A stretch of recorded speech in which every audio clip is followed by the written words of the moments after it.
KSLA News 12 starts with breaking news.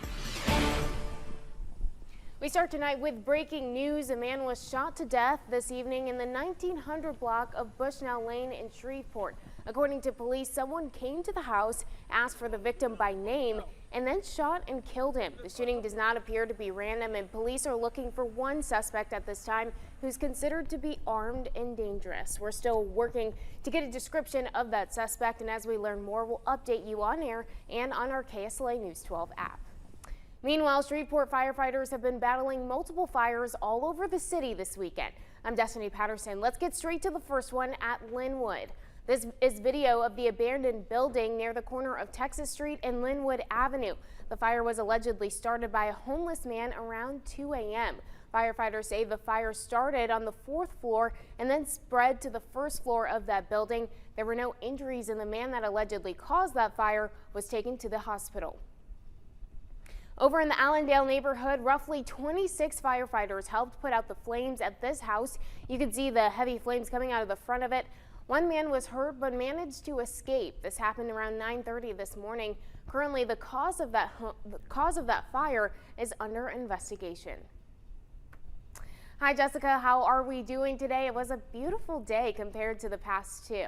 Yeah, we finally got rid of the gloomy weather here across the Arklatex, but it was a very chilly day, and it's going to be a very chilly evening indeed. Overnight temperatures falling cooler than what we saw this morning. Here's a look at our John Harvey Toyota Skycam.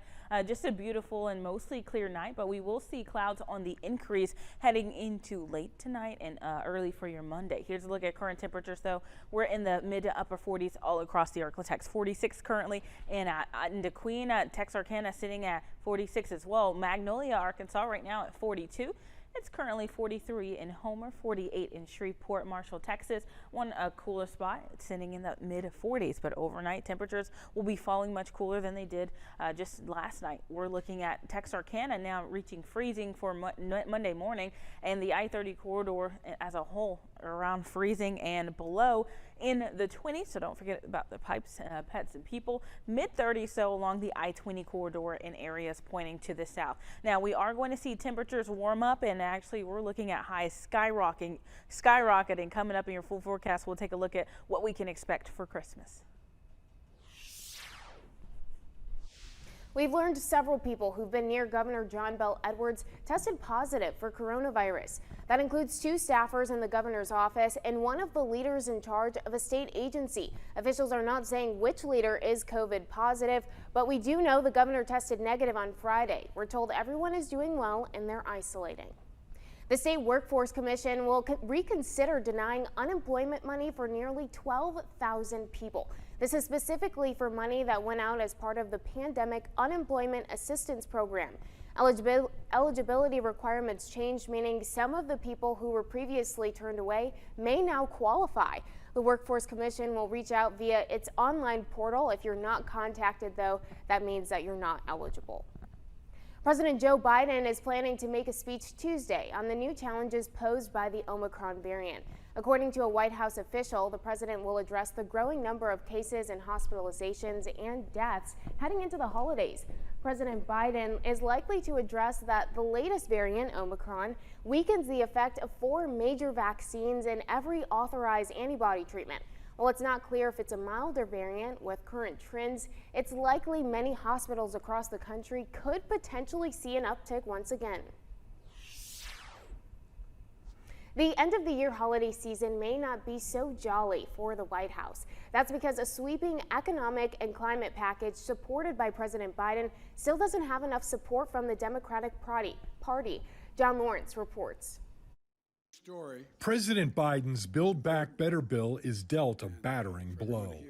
This is a no on this legislation. I have tried everything I know to do. The nearly $2 trillion package needs full support from the Democratic Party to get through the Senate. And Senator Joe Manchin of West Virginia remains a holdout, saying he has concerns about various provisions in the legislation which passed through the House of Representatives last month. They're just trying to make the adjustment for the time to fit the money, or the money to fit the time, not changing our approach, not targeting things we should be doing. The president's bill, which was trimmed over the past few months, would boost the nation's deficit by $367 billion over the next decade. This Build Back Better bill, I think, is an absolute disaster. They don't even know how they're going to implement the infrastructure bill. Supporters of the bill are upset with Manchin's lack of support. If he doesn't have the courage to do the right thing for the working families of West Virginia and America, let him vote no in front of the whole world. All I want for Christmas is a senator that has compassion for the American people and not contempt.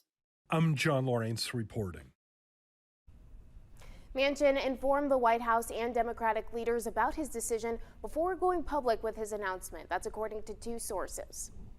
The Saints will be heading into their game against the Bucs with a change in leadership. Earlier this week, it seemed like Sean Payton escaped a COVID scare, but now 2 days before the Saints' primetime matchup against the Buccaneers, Payton has tested positive. The head coach will be out this week, and defensive coordinator Dennis Allen will step in instead.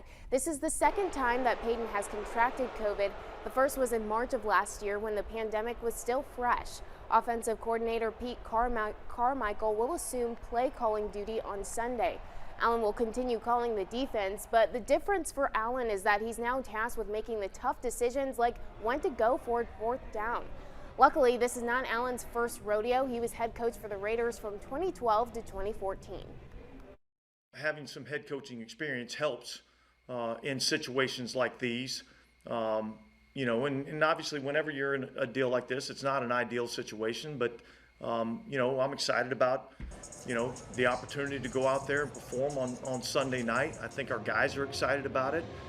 In terms of, do I expect any other coaches? Look, I mean, that's the environment that we're in right now. After forcing the league to postpone 3 games, the NFL is updating its protocols around testing. The new rules include a more targeted testing plan as well as more virtual meetings. Team members will also be provided with at-home testing kits for their own use as well as for anyone in their household. Players at high risk for the virus also have the ability to opt out for the remainder of the season.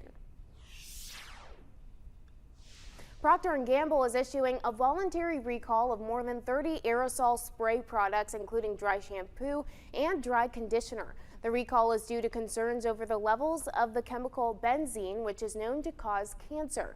Products from the brands Pantene, Aussie, Herbal Essences, and Waterless are included in this recall. The Food and Drug Administration says to date, Procter & Gamble have not received any reports of adverse events related to the recall, but the company says it's pulling the products out of an abundance of caution. You can get specific information about that recall at fda.gov. And fentanyl is reportedly now the leading cause of death in Americans aged 18 to 45. The fear now is that American traffickers are using social media to find their next victim. Families Against Fentanyl, an opioid awareness organization, says nearly 79,000 people in that age range died between 2020 and this year, surpassing suicide, COVID, and car accidents. Fentanyl is a powerful synthetic opioid that is 50 to 100 times more potent than morphine.